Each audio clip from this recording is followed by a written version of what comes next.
Good morning, USA. Welcome to Free or D. That's Live Free or Die. And I'm your host, Sean, Avenging America, one podcast at a time. So today I am going to talk about something that the subject's a little off from what I would normally talk about because usually I focus on politics and events that are politically interesting. This isn't, but is interesting nonetheless. And I'll start off with a statement. I'm willing to bet that the Bachelor franchise will go down in flames. I've been following this story, surprisingly. Like I said, yes, I have. I've been following it because I'm shocked as to how out of control the cancel culture has become. Normally, pop culture like The Bachelor isn't something I would, discuss here. However, this is different because how much it stretches into politics and race. There have been 25 seasons of The Bachelor and 16 seasons of The Bachelorette. There have been spin-offs, like Bachelor in Paradise, and at the center of all of these have been one man, Chris Harrison. He has hosted these shows since the very beginning. And recently, he's become the center of controversy because of some comments he made during an interview. And I'll play the interview for you here in a second. First I'll set it up. Chris is being interviewed via Zoom or Skype or something like that. And the person interviewing him is Lindsey. Lindsey is a former Bachelorette. She's also known for being the first Black American Bachelorette. She isn't the first Black contestant, but the first Black Bachelorette. The show had come under a lot of scrutiny for not having Black bachelors and bachelorettes in the past. Keeping in mind, at least when it comes to the Bachelorette, they've had one Bachelorette who's Black in 16 seasons, which would be a little over 6%. Now, if that's reflecting the Black population, if they had one more Black Bachelorette, they would be on par for accurately representing the Black minority in the country. But back to the controversy. On the current season, one of the contestants has come under fire for some images that were online. Her name's Rachel Kirkconnell. She had posted some images of her dressed as a Native American at one point. I'm assuming maybe it was like a Halloween thing, which is being called, cultural appropriation. There's also an image of her at a college party, sorority party, some type of gathering. And the party was on a southern plantation. And all of the females were dressed in traditional southern fashion. An outfit or a dress that you would kind of associate with that southern belle. This has been deemed racist. Now, during the interview, Lindsey asked Chris Harrison about this, and you can hear his response that there's been a lot of backlash against. Let's take a look. What are your thoughts about Rachel Kirkconnell and the allegations attached to her? A couple of things. First and foremost, I don't know. I haven't talked to Rachel about it. And this is, again, where we all need to have a little grace, a little understanding, a little compassion, because I've seen some stuff online. Again, this judge, jury, executioner thing where people are just tearing this girl's life apart and diving into like her parents and her parents' voting record and what it's unbelievably alarming to watch this. I haven't heard Rachel speak on this yet. And until I actually hear this woman have a chance to speak, who am I to say any of this? I saw a picture of her at a sorority party 5 years ago, and that's it. Like, boom, like, okay, well, this girl is in this book now, and she's now in this group. And I'm like, really? Okay, well, there goes. The picture was from 2018 at an Old South antebellum party. So I think, when you hold that under the lens, it's not a good look. Well, it's not a good. Well, Rachel, is it a good look in 2018 or is it not a good look in 2021? It's because not there's a a big good difference. look ever, because she's celebrating the Old South. If I went to that party, what would I represent at that party? I don't disagree with you. You're 100% right in 2021. That was not the case in 2018. Again, I'm not defending Rachel. I just know that, I don't know, 50 million people did that in 2018 between, it's like that was a type of party that a lot of people went to. And again, I'm not defending it. I didn't go to it. We are not looking under the same lens. And that is, again, the grace and the compassion, the understanding. With this girl at, I don't know how old she would have been back then, have thought, historically, this mansion stood for this.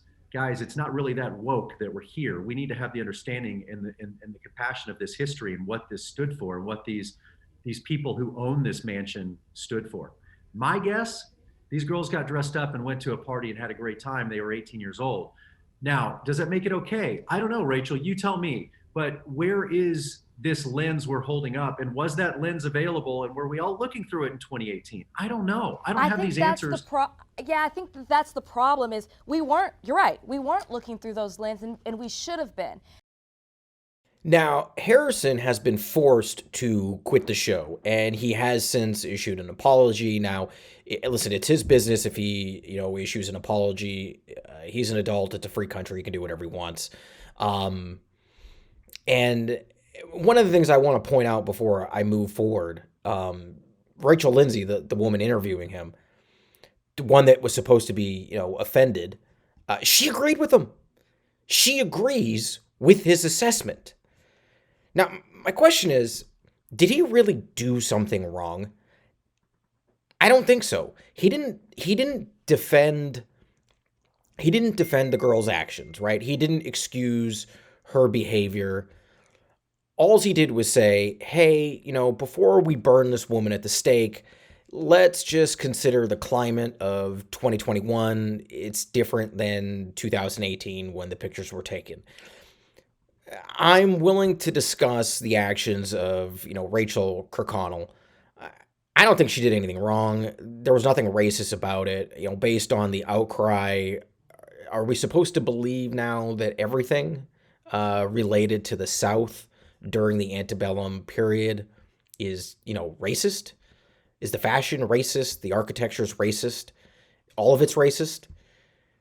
Or is just everything Southern racist now? I mean, it would be different if there was something specific, that was anti-black in some way in the picture.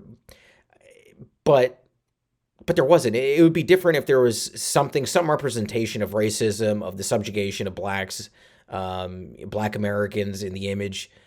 But there wasn't, not a bit.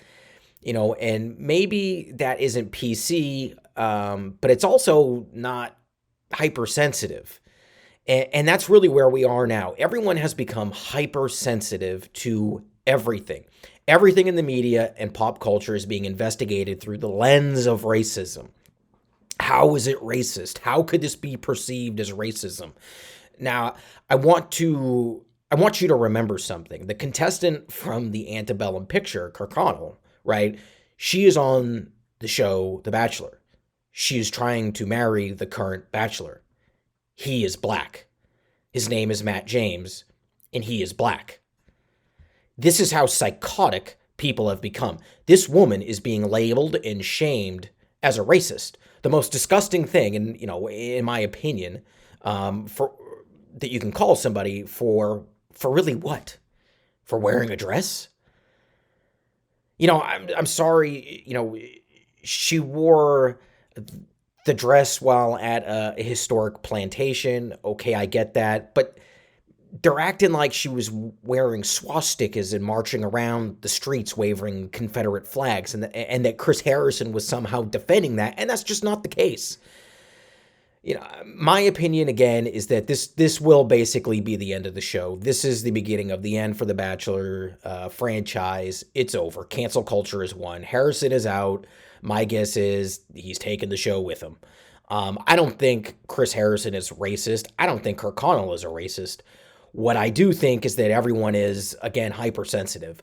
Liberalism has poisoned the public. Everyone is looking for a white supremacist around every corner. When I was a kid, Michael Jackson wrote songs about black or white, and that it didn't matter. My hero was Rocky Balboa, and his best friend was Apollo Creed, a black guy. I grew up, watching Family Matters, Fresh Prince, and Living Color. I just don't understand how we got here. I don't understand how things got so much worse. You know, when the Wayans brothers, who I enjoy their comedy, when the Wayans brothers painted themselves as white women and they painted themselves white and they pretended to be white women for their movie White Chicks, I didn't get offended. I laughed because it was funny. Everyone needs to take a deep breath and relax. Race relations, unfortunately, I think are taking a dive, and it's because of this vilification of everything as racism and racist. Folks, you can't be so eager to be an offended victim. It isn't going to make things better. Now, on a personal note, I mean, this is about me. I'm not trying to paint anybody else here. This is just me. I wasn't raised like this. I wasn't raised to think differently about someone because of the color of their skin, right? It doesn't make me think poorly of someone, but it doesn't also, I don't find it flattering in any way. It doesn't mean anything to me. And I just don't see how things got this way. You know, I'll always adhere to the words of Martin Luther King and judge, a person by their character, not the color of their skin. Right? In my own harsh New Englander words, just basically don't treat me like crap and I'll get along with you. Now, I'm willing to admit at times me not really making a big deal out of color or caring about someone's color, or quote unquote seeing someone's color makes it difficult at times to recognize racism. However, I'd much rather have that problem than the other way around. And listen, that's all for me, folks. Please don't forget to subscribe no matter where you watch or listen, whether you're watching us on YouTube or listening on Anchor, Spotify, Apple Podcasts, or Google.